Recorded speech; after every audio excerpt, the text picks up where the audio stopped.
Good afternoon, friends. We are discussing Euler's equation of motion derivation in this session of module number 3 in the subject fluid mechanics. So this Euler's equation of motion, so in which we are considering the gravity forces and the pressure force taken into consideration. So we are considering a fluid element along the streamline. So this is the fluid element. So having the length ds. So P is the intensity of pressure. So here the fluid is entering this fluid element. So the intensity of pressure is P. So now the pressure force. So pressure is equal to force by area. So force is pressure into area. So dA is the cross-sectional area of this fluid element. So we have P into dA. So pressure multiplied by dA. So pressure force, that is P dA in the flow direction. So we are considering the fluid element which is cylindrical in shape of length ds and the cross-sectional area dA. So now the pressure force in the direction of the flow is P into dA. Now the pressure force acting opposite to the flow direction. So that is P plus del P by del S into ds. So this is now the pressure acting opposite to the direction of flow. So that is P plus del P by del S into ds. So multiplied by the area dA. So that gives pressure into area, gives the pressure force in the direction opposite to the flow. So PdA is the pressure force in the direction of flow. P plus del P by del S into ds dA is the pressure force against the flow. So then weight of the element, fluid element. So weight density is equal to weight by volume. So weight density is given as rho g. That is weight density omega is given as rho into g, volume of the fluid element. So that is area of the fluid element dA multiplied by length of the fluid element ds. So dA into ds will give the volume of the fluid element. So weight density rho g multiplied by volume. So weight density is weight by volume. So weight of the element is now weight density rho g into volume of the element dA ds. So now theta is considered as the angle between the direction of flow. So the direction of flow is S. So the weight of the element is perpendicular to the earth. So theta is the angle between the weight of the element rho g dA ds and the direction of flow, that is S. So theta is now the angle between this direction of flow S and this weight of the element. Now the resultant force on the fluid element, so will be equal to the mass of the fluid element multiplied by acceleration in the direction of S. So on the left hand side of the equation we have the total force acting on the fluid element. On the right hand side we have m into as, Newton's second law of motion. F is equal to m into a.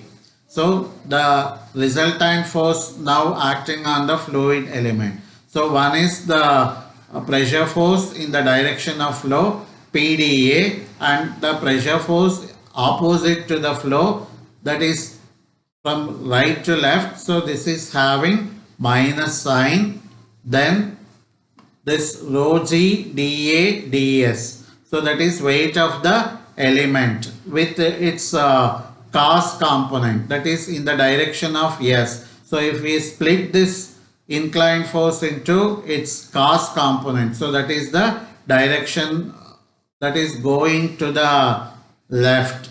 from right to left. So that's why this is also having minus sign. So the weight is rho g dA ds. Its cos component is going to the left. So that is having minus sign. So this is the summation of all the forces on the fluid element. On the right hand side I have m into as. M is nothing but mass. Mass is given as mass density into volume, because mass density is equal to mass by volume. So mass is mass density into volume. Mass density is rho, volume is dA into ds, into acceleration in the direction of s, that is as.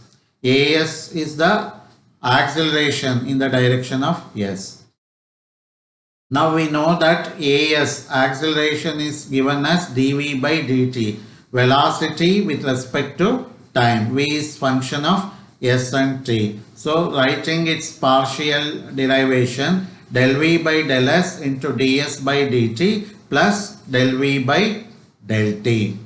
But we know that ds by dt, distance travelled by time taken, is velocity. So in place of ds by dt, we are substituting v. So it is v del v by del s plus del v by del t. So that is acceleration in the direction of s. If the flow is steady flow, there is no change in velocity with respect to time. So del v by del t is 0. So we have as is equal to v into del v by del s. So this del v by del t becomes 0. So substituting as in the equation here, that is force equation, F is equal to m into as. So in place of as we have substituted this v dv by ds.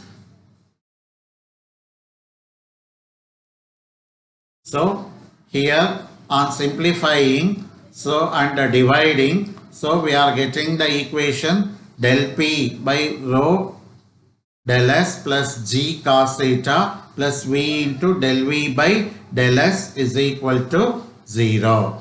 Simplifying and dividing by rho into dA ds on both sides. So, but from the figure we can take cos theta is equal to, so that is adjacent side by hypotenuse. Adjacent side is dz, hypotenuse is ds. So I can write cos theta as dz by ds. So in place of cos theta I can write dz by ds. So and simplifying, we have del p by rho plus g dz plus v dv is equal to 0. So this equation del p by rho plus g dz plus v dv is equal to 0 is called as Euler's equation of motion.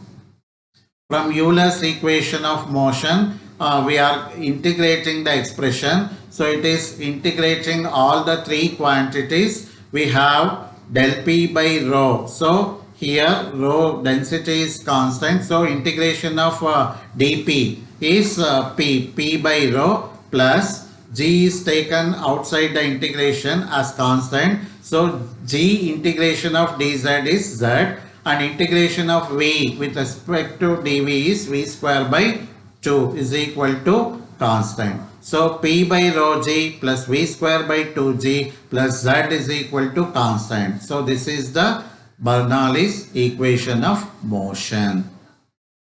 Thank you, friends.